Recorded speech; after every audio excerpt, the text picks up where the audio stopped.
Hello students, welcome back to the YouTube channel of Akbar classes. Akbar classes के YouTube channel में आप सबका फिर से स्वागत है।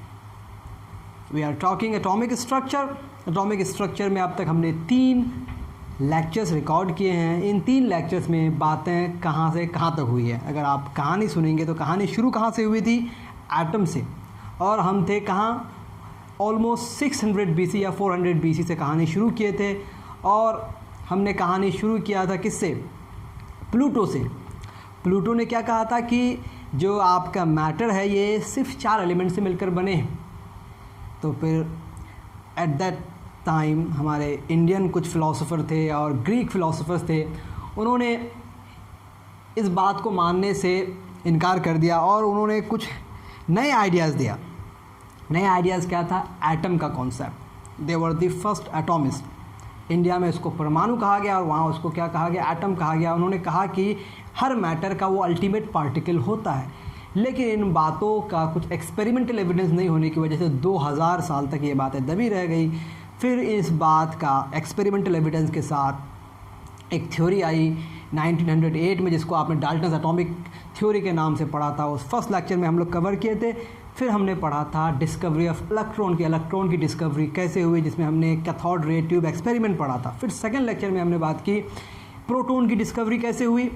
इलेक्ट्रॉन की डिस्कवरी जे थॉमसन ने की और प्रोटॉन की डिस्कवरी किसने की? प्रोटॉन की डिस्कवरी यूगन गोल्डस्टीन ने की। ओके, तो यूगन गोल्डस्टीन, दैन हमारे पास थॉमसन। फिर हमारे पास मॉडल्स आए। सबसे पहला मॉडल हमने जो पढ़ा वो था Thomson atomic model. Thomson atomic model क्या था? आप सबको पता है कि एक एटम पॉजिटिवली चार्ज स्फीयर है और इलेक्ट्रॉन्स उसमें एम्बेडेड है। और इस बात से लोग कन्विंस हो गए।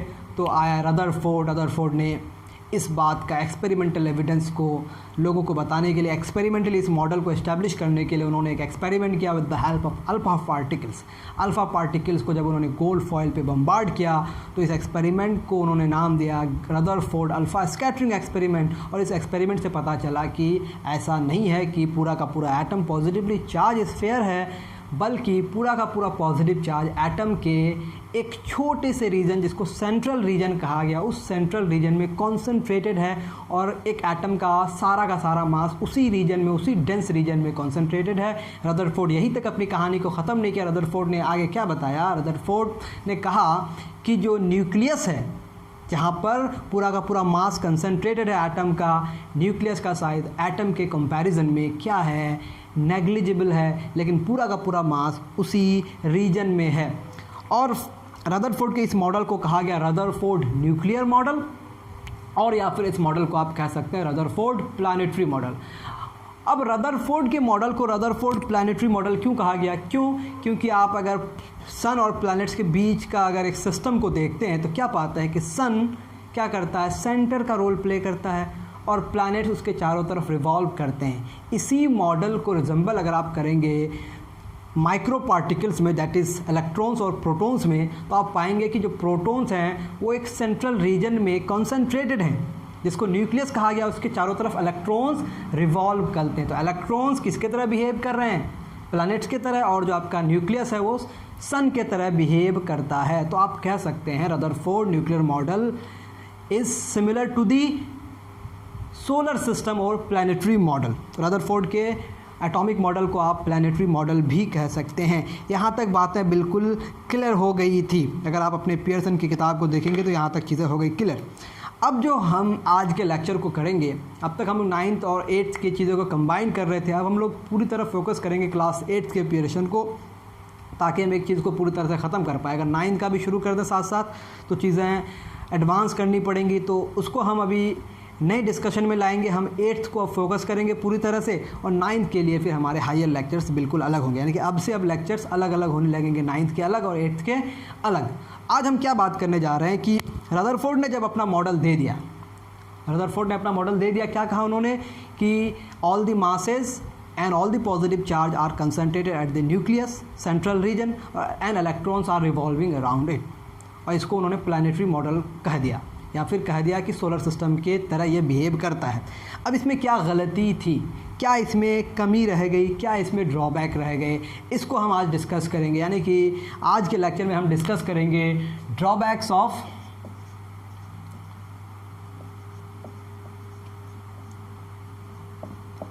रदरफोर्ड न्यूक्लियर मॉडल, रदरफोर्ड के न्यूक्लियर मॉडल के ड्रॉबैक्स को हम लोग डिस्कस करेंगे। रदरफोर्ड के न्यूक्लियर मॉडल में क्या कमी रह गई। ओके, शुरू करते हैं हम लोग। रदरफोर्ड के न्यूक्लियर मॉडल में क्या कमी रह गई। अब जब रदरफोर्ड ने अपना मॉडल दे दिया, इसी वक्त मैक्सवेल की एक थ्योरी आई जिसका नाम था मैक्सवेल थ्योरी ऑफ इलेक्ट्रोमैग्नेटिज्म। क्या था?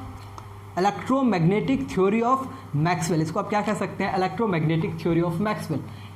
तो इलेक्ट्रोमैग्नेटिक थ्योरी ऑफ मैक्सवेल क्या कहता है कि जब कोई चार्ज पार्टिकल किसी सर्कुलर पाथ में घूमता है, ओके, तो उसमें एक्सेलरेशन होगा, जाहिर सी बात है। यानी कि जब भी कोई चार्ज पार्टिकल में एक्सेलरेशन होता है तो वो रेडिएशन इमिट करता है। क्या करता है? रेडिएशन इमिट करता है। जब कोई पार्टिकल रेडिएशन इमिट कर रहा, मतलब वो अपना एनर्जी लूज़ करता है।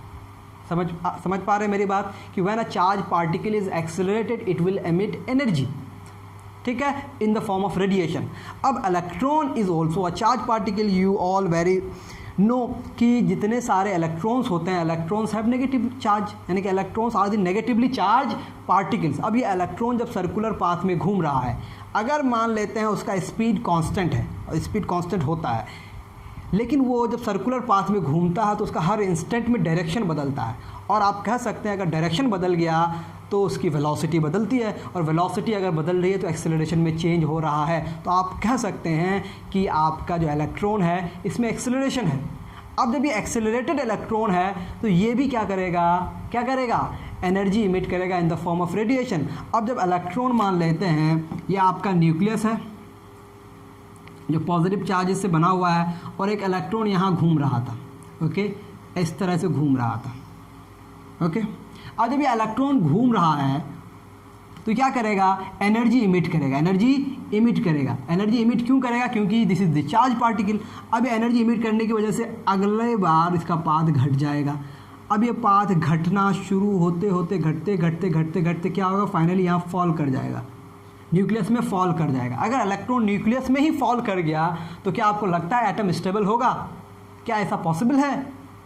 नहीं पॉसिबल है। इलेक्ट्रॉन बाहर है और सेंटर में कौन है?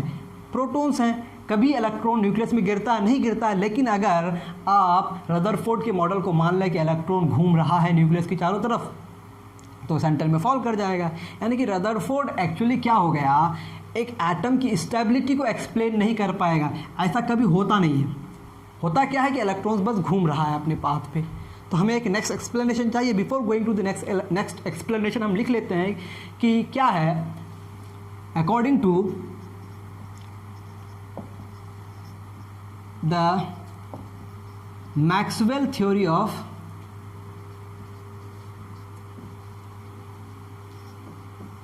Electromagnetic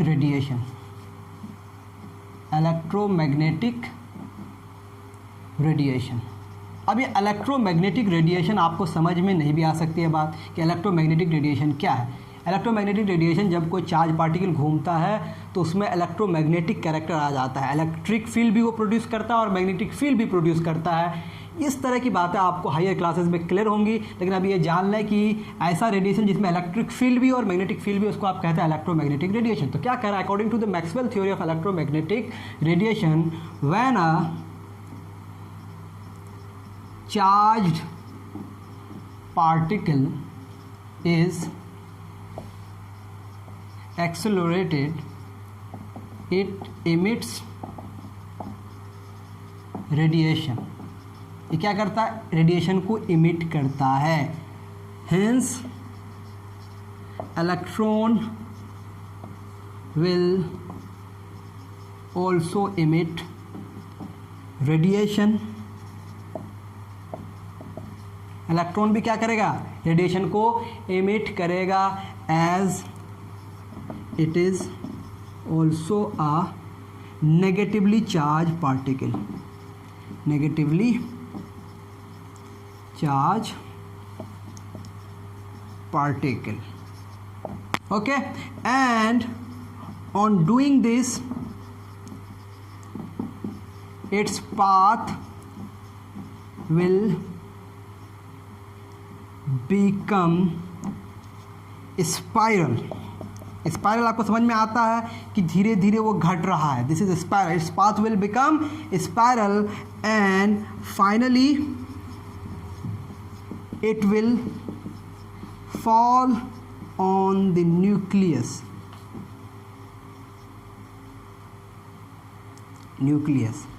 but this never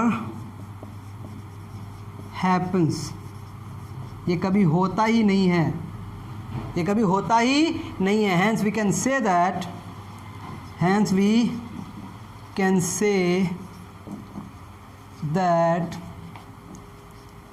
Rutherford model could not explain the stability of an atom।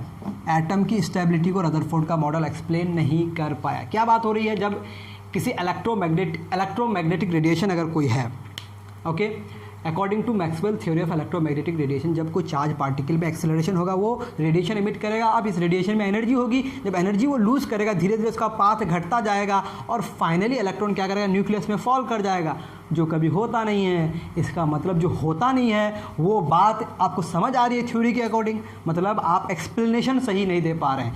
Nucleus कि discovery is the biggest discovery, ये बहुत बड़ी डिस्कवरी है, लेकिन इलेक्ट्रॉन के बारे में जो इन्फॉर्मेशन देने थे रदरफोर्ड को वो सही तरह से दे नहीं पाया, या फिर वो उसको इस तरह के आइडियाज़ जहन में आए नहीं।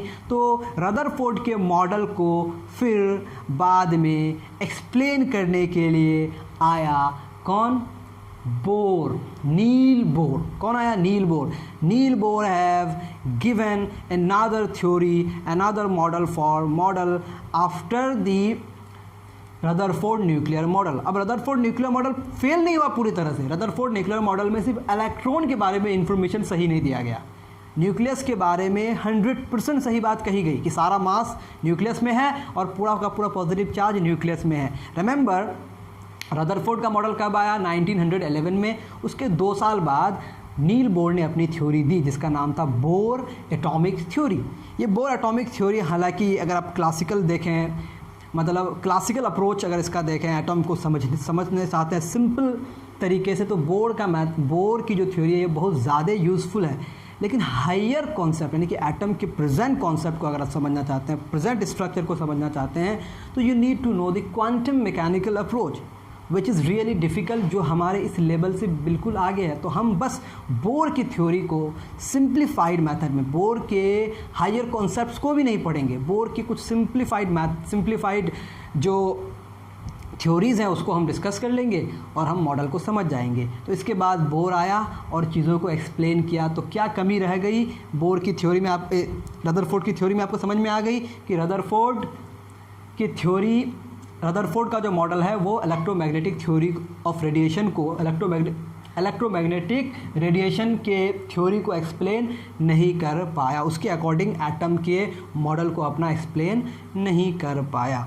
हालांकि वो सक्सेसफुल मॉडल दिया किसके बारे में, न्यूक्लियस के बारे में। इसीलिए रदरफोर्ड का मॉडल रदरफोर्ड न्यूक्लियर मॉडल के नाम से फेमस है। अगर आप रदरफोर्ड न्यूक्लियर मॉडल सिर्फ बोलते हैं तो इसमें कोई गलती है ही नहीं, इसमें कोई खामी है ही नहीं। लेकिन जब रदरफोर्ड के एटॉमिक मॉडल की बात करेंगे तो इसमें इलेक्ट्रॉन भी आ जाता है और इलेक्ट्रॉन को एक्सप्लेन नहीं कर पाया, यानी कि Rutherford could not explain the electronic structure of an atom.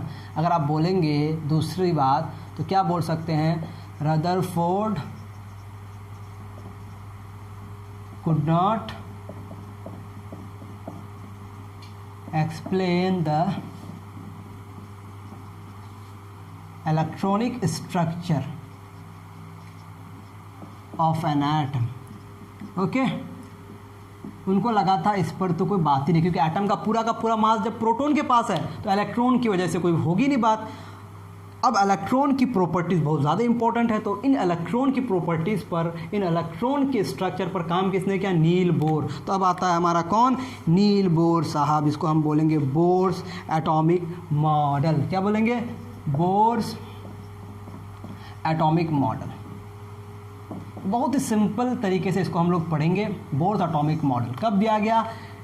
1913 में दिया गया। ओके, रदरफोर्ड के न्यूक्लियर मॉडल के जस्ट 2 साल बाद।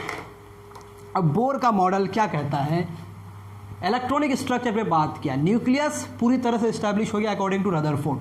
नील बोर सिर्फ इलेक्ट्रॉन्स के बारे में ज़्यादातर बातें किया है, और जो बात रदरफोर्ड ने कहा था न्यूक्लियस के बारे में उस पर वो इलेक्ट्रॉन का इन्फॉर्मेशन को बस ऐड कर दिया है। अब रदरफोर्ड ने क्या कहा इस मॉडल में, बोर ने क्या क्या कहा, इसकी बातें क्या क्या थी? सबसे पहले बोर ने कहा कि इलेक्ट्रॉन्स जब घूमते हैं न्यूक्लियस के चारों तरफ सर्कुलर पाथ्स में, इसको उन्होंने एक नया नाम दिया, इसको उन्होंने शेल भी कहा। रदरफोर्ड ने इसको सिर्फ ऑर्बिट्स कहा था, इसको इन्होंने शेल कहा। और ये क्या है? कुछ परमिसिबल ऑर्बिट्स में ही घूमते हैं। समझ में आई बात? ये कुछ परमिसिबल होंगे। परमिसिबल का मतलब क्या है कि इसमें कुछ सर्टेन एनर्जी होंगी और उन सर्टेन एनर्जी के साथ ही इलेक्ट्रॉन्स घूम पाएंगे। तो इलेक्ट्रॉन्स जो है न्यूक्लियस के चारों तरफ, इसके अगर पोस्टुलेट्स को आप लिखेंगे, postulates of Bohr's atomic model, क्या लिखेंगे आप? Number 1,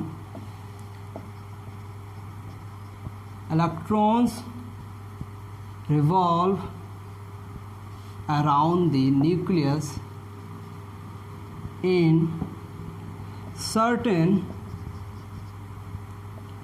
permissible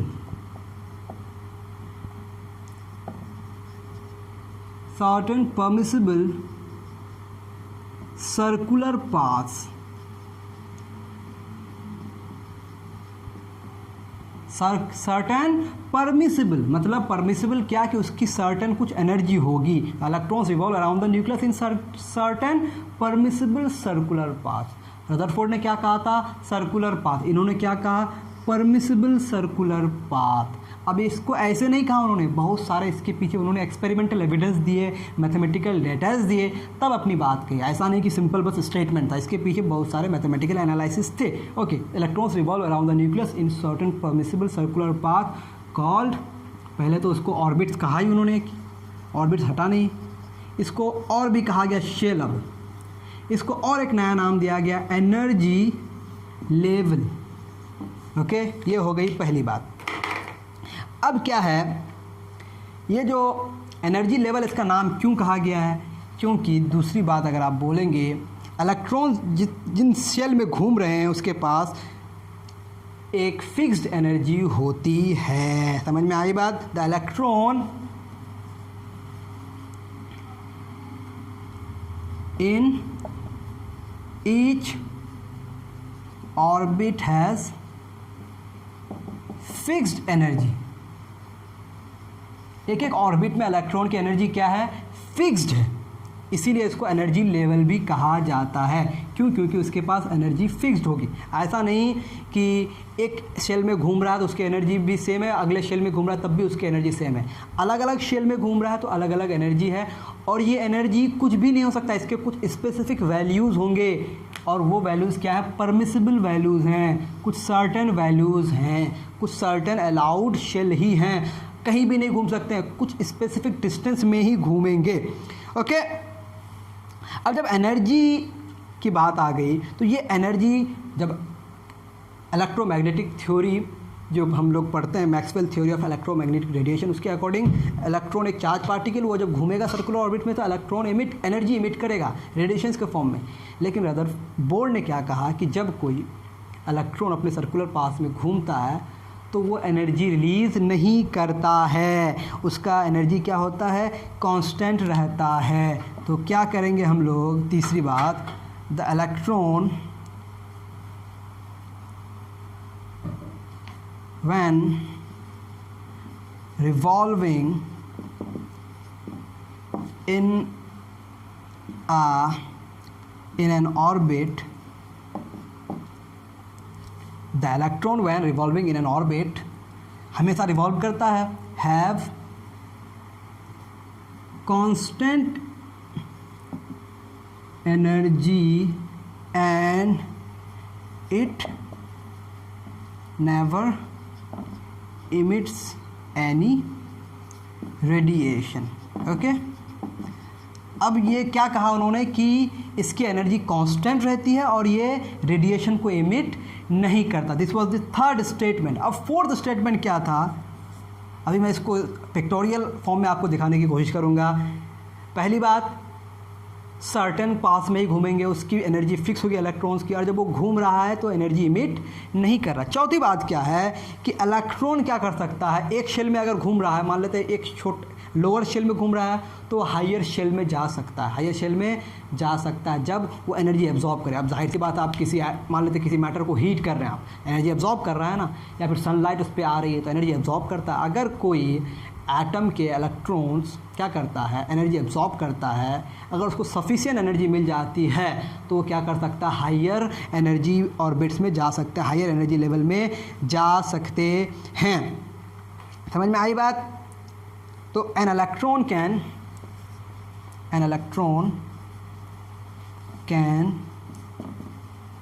jump from lower energy level to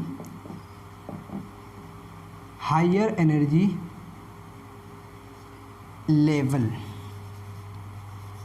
okay, an electron can jump from lower energy level to higher energy level if it has sufficient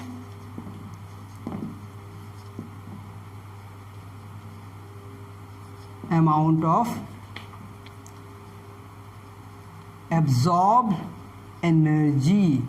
ये बहुत important बात है, ऐसा नहीं कि एनर्जी कुछ भी एब्जॉर्ब करके हायर सेल में चला जाएगा, नहीं, सफिशिएंट अमाउंट ऑफ एनर्जी जब एब्जॉर्ब कर लेगा वो तो it can go to the higher energy level. क्या क्या बातें हो गई, 4 बातें अब हो गई। जब एक इलेक्ट्रॉन हायर एनर्जी लेवल में चला गया तो इलेक्ट्रॉन क्या कहलाएगा, एक्साइटेड। अब इलेक्ट्रॉन क्या कहलाएगा, एक्साइटेड इलेक्ट्रॉन कहलाएगा। क्या कहलाएगा, एक्साइटेड इलेक्ट्रॉन।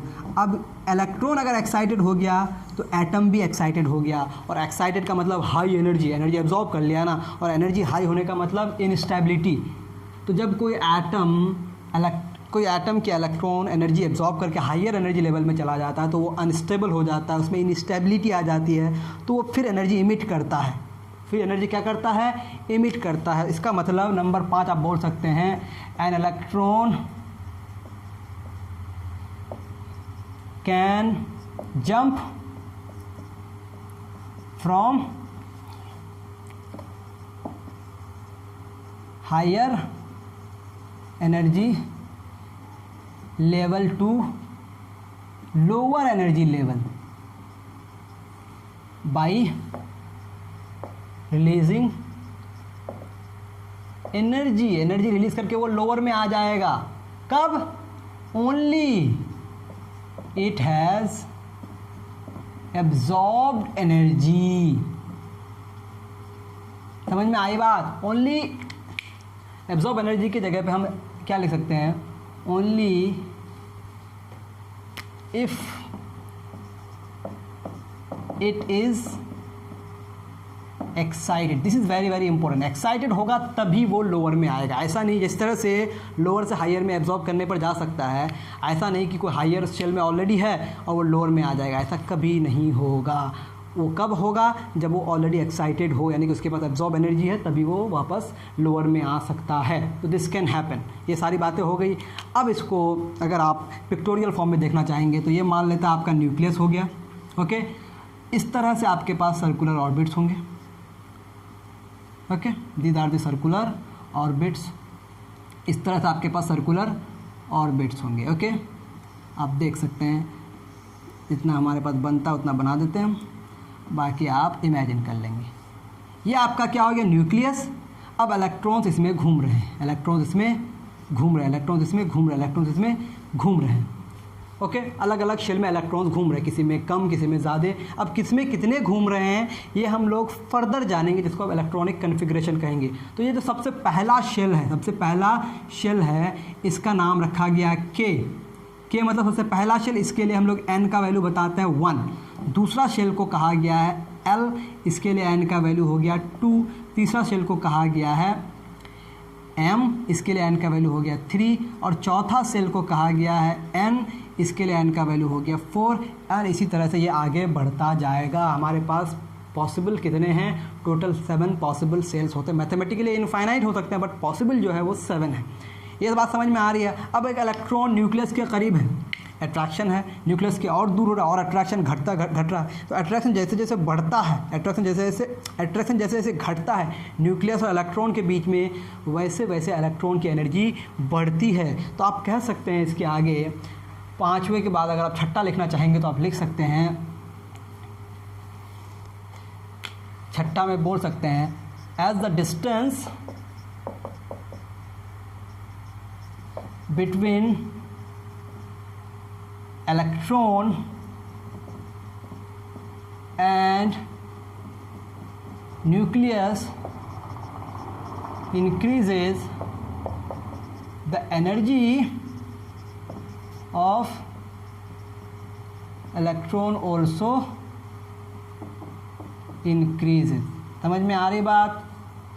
तो अगर एक इलेक्ट्रॉन मान लेते हैं पहला शेल में है, इलेक्ट्रॉन पहला शेल में है तो इसको हम मान लिए E1 और एक इलेक्ट्रॉन दूसरा शेल में इसको मान लिए E2, तो E1 की एनर्जी कम होगी E2 से। समझ पाए मेरी बात कि नहीं? इंटर न्यूक्लियर डिस्टेंस बढ़ेगा, एनर्जी बढ़ जाएगी। ये पूरा का पूरा खेल है किसका? बोर साहब का। अब आपको पूरा का पूरा बोर का मॉडल समझ में आ गया। अब बोर की थ्योरी 1913 में आई। अब तक हमारे पास एक फंडामेंटल पार्टिकल नहीं है जिसका नाम है न्यूट्रॉन। क्या नहीं है हमारे पास? न्यूट्रॉन नहीं है। तो जब एटम को लोग स्टडी कर रहे थे, डिफरेंट साइंटिस्ट एटम को स्टडी कर रहे थे और एटॉमिक मास को कैलकुलेट कर रहे थे, तो उसको बड़ा डिफ़िकल्टीज़ होने लगा। क्यों? क्योंकि जब ये इस्टेब्लिश हो गया कि सारा का सारा मास कहाँ पर है? प्रोटॉन के पास है, और प्रोटॉन की संख्या को लोग, प्रोटॉन के नंबर्स को जब कैलकुलेट करने लगे तो हमेशा ये पता चला, हाइड्रोजन को छोड़ के सारे आइटम्स में ये मिला कि जितने प्रोटॉन्स होते हैं हमेशा उसका मास उन प्रोटॉन्स के नंबर से डबल होता है। क्या होता है? प्रोटॉन्स के नंबर से डबल होता है। अब प्रोटॉन्स के नंबर से अगर मास डबल हो गया, इससे क्या पता चल रहा है कि there is something else other than proton and electron. अब प्रोटॉन का मास पूरा है लेकिन इलेक्ट्रॉन का तो मास है ही नहीं, नेग्लिजिबल मास है। तो कोई एक ऐसा पार्टिकल है जिसके पास सिर्फ मास है और चार्ज नहीं है। तो इस पार्टिकल को डिस्कवर किया किसने?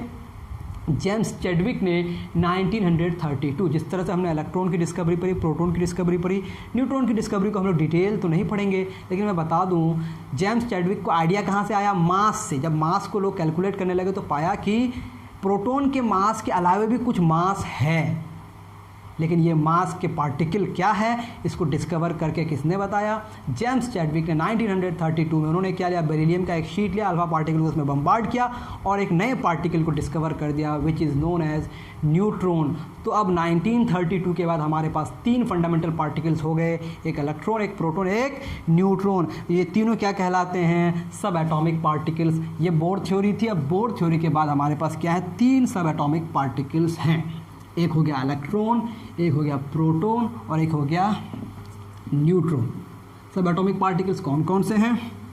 अगर आप सब एटॉमिक पार्टिकल्स को देखेंगे, वी हैव सब एटॉमिक पार्टिकल्स कौन से हैं? सब एटॉमिक पार्टिकल्स कौन कौन से हो गए? Electron, okay, proton and neutron. Okay, electron discovered by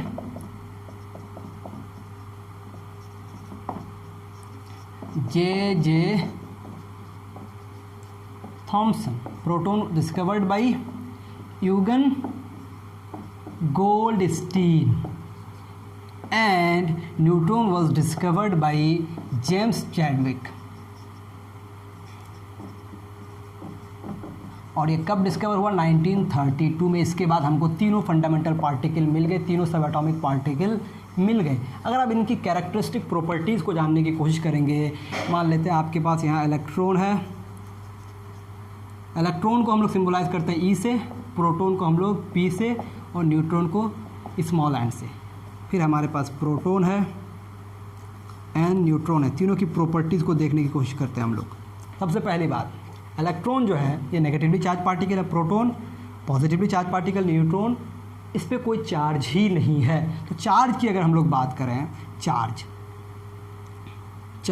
तो चार्ज दो तरह का होगा। एक तो हम लोग एक दूसरे से रिलेट करेंगे, तो इसको आप बोलेंगे रिलेटिव चार्ज, और एक होगा एब्सोल्यूट चार्ज, ओके।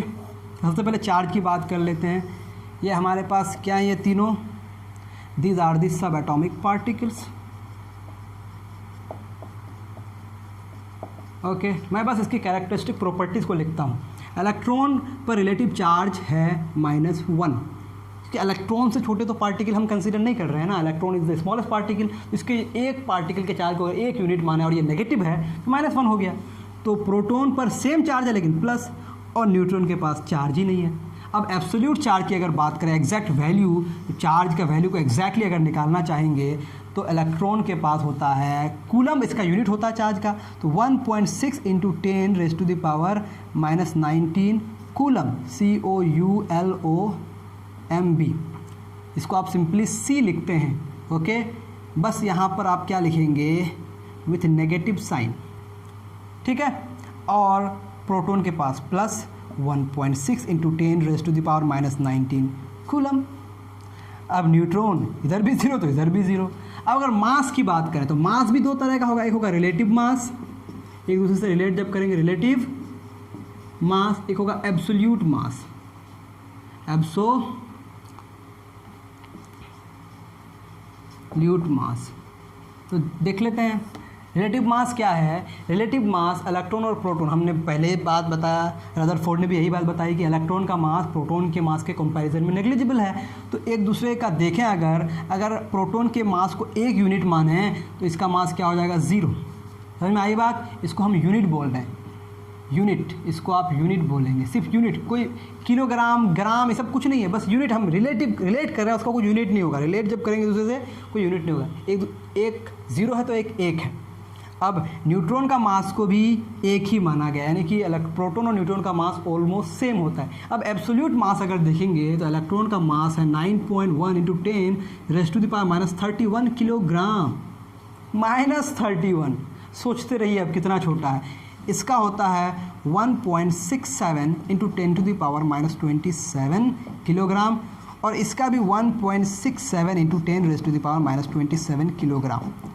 अब जो सेकंड डिजिट के बाद नंबर्स यहाँ वेरी करते हैं, यहाँ भी वेरी करते हैं। सेकंड डिजिट तक दोनों का सेम है, सेकंड डिजिट के बाद, डेसिमल के सेकंड डिजिट के बाद वैल्यू बदलता है। तो मैं सेकंड डिजिट तक ही लिख रहा हूँ। तो ये absolute mass, relative mass, absolute charge, relative charge. Electrons are the negatively charge particles, protons are the positively charge particles, and neutron जो है न्यूट्रल है। अब नेक्स्ट लेक्चर में हम लोग जानेंगे कि ये इलेक्ट्रॉन्स किस तरह से अरेंज होते हैं। अब अगर मैं ये बता दूँ आपको कि न्यूट्रॉन क्या है और प्रोटॉन क्या है, अगर आप देखना चाहेंगे तो न्यूट्रॉन और प्रोटॉन जो है ये दोनों क्या है, कहाँ पाए जाते हैं, ये दोनों न्यूक्लियस में पाए जाते हैं, क्योंकि पूरा का पूरा मास कहाँ पर है, न्यूक्लियस में है।